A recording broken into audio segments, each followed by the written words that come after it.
At dahil mahilig magkape ang mga kasama ko dito, kailangan natin maghanda ng mainit na tubig.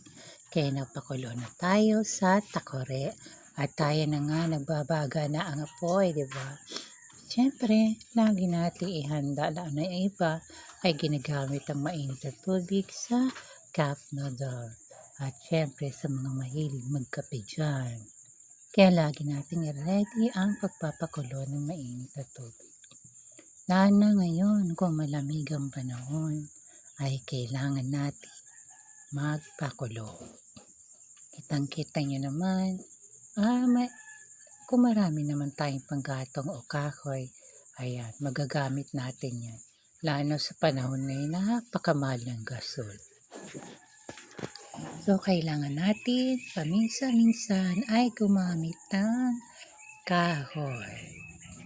Mas masarap pa rin naman magluto sa kahoy. Mas tipid na.